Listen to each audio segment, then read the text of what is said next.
Olá! Começando mais uma exploração aqui no nosso espaço. Hoje a gente tem um material devocional que olha para a fé de um jeito bem específico, né? A fé como um testemunho concreto. Isso mesmo. A ideia é investigar como essa fonte que a gente analisou vê a fé cristã, sabe? Não só como um sentimento, mas como algo que, para ela, tem base em evidências, em relatos. Interessante. O texto que a gente está usando, Testemunho Concreto da Fé Objetiva, ele parte lá de Hebreus 12, daquela imagem da grande nuvem de testemunhas. Ah, sim, conheci dessa passagem. Pois é. E aí vamos ver como essa noção de testemunho, tanto o humano quanto o divino, é colocada como, digamos, o alicerce da convicção na fé. Entender a solidez que essa fonte vê por trás do crer. Legal essa ideia de solidez. Vamos mergulhar nisso então? Logo no começo, o texto traz uma comparação que, confesso, me chamou a atenção. Cita o teólogo Herman Bavinck. Sim, eu vi. Ele coloca ciência e fé lado a lado, dizendo que as duas dependem da autoridade de testemunhos. O que você acha dessa aproximação? Olha, é uma jogada interessante da fonte, né? Usar a ciência, que muitas vezes é vista como o oposto da fé, Exato. né? Para dizer que, no fundo, todo tipo de conhecimento ou crença se apoia em relatos de outras pessoas. É um ponto de partida forte. Faz sentido. Mas o texto rapidamente estabelece uma diferença, uma hierarquia, né? Ele diz, olha, testemunho humano é necessário sim, mas o testemunho do Espírito Santo, esse é apresentado como infalível, como principal. Entendi. Então a confiança maior, segundo essa visão, tem que estar na palavra divina. Exato. E essa palavra divina, pelo que o texto desenvolve, ela está ancorada numa coisa bem concreta. A morte de Cristo. Certo. E por que essa ênfase toda nesse evento específico como fundamento? Qual a conexão? Bom, a fonte apresenta a morte de Cristo como fato histórico central. E esse fato teria consequências reais, sabe? Tanto espirituais quanto tangíveis. Tipo, Tipo, perdão dos pecados, a ausência de condenação para quem crê. A ideia é que a concretude do evento histórico, a morte, leva a resultados reais presentes na vida da pessoa. ah, tá. Isso ajudaria a diferenciar a fé de, como o texto fala, fábulas engenhosamente inventadas. Exatamente essa é a intenção ali.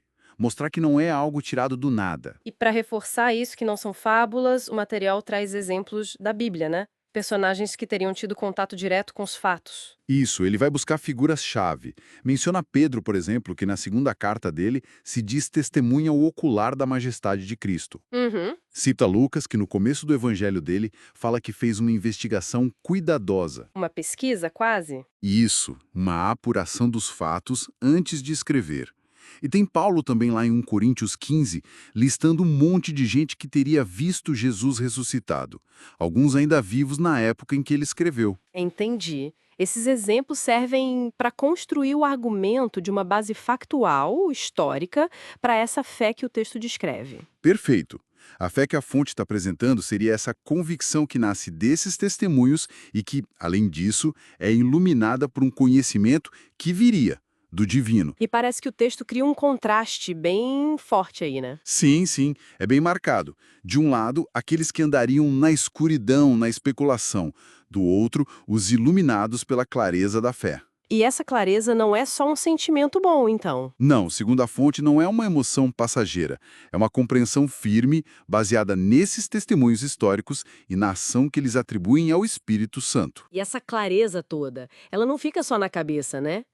Pelo que vi, o texto usa Efésios para dizer que essa fé tem que levar à ação, a um despertar. Como é que essa ação demonstra a tal concretude da fé? A conexão é direta. Quem foi iluminado por essa fé, baseada nos testemunhos, é chamado a andar como filho da luz.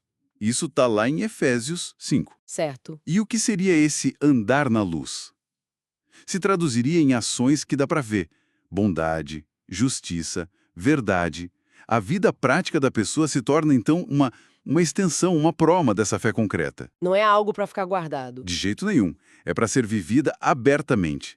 É uma fé ativa, não passiva. Essa é a ideia apresentada. Isso me faz lembrar muito aquelas definições clássicas de Hebreus 11, sabe? Primeiro, a fé é a certeza daquilo que esperamos e a prova das coisas que não vemos. Uhum, o versículo 1. E depois, no versículo 6, sem fé é impossível agradar a Deus, parece que essa fonte que a gente analisou tenta pegar essas ideias que às vezes soam meio abstratas Sim, e dá para elas um chão firme nesses testemunhos, nessa história. exatamente. Nessa perspectiva que o texto traz, a fé junta as duas coisas.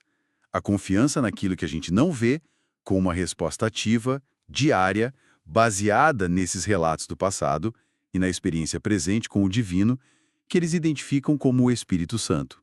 Faz uma ponte entre o histórico e o experiencial. Ok, então se a gente fosse resumir a visão dessa fonte específica, a fé não seria um salto no escuro, seria algo substancial com raízes fincadas em testemunhos históricos e na experiência divina, certo? Perfeito. E mais, E mais, essa fé exigiria uma resposta visível, um jeito de viver coerente com ela. isso, a ênfase está na convicção fundamentada e essa ideia de viver a fé de forma visível. Olha, isso nos deixa com uma provocação interessante, que sai direto do material, né? Qual seria? Bom, se a fé, como está descrita aqui, se apoia em testemunhos que são considerados tão concretos e na ação do Espírito, como é que o próprio jeito de viver essa fé pode se tornar um testemunho eficaz?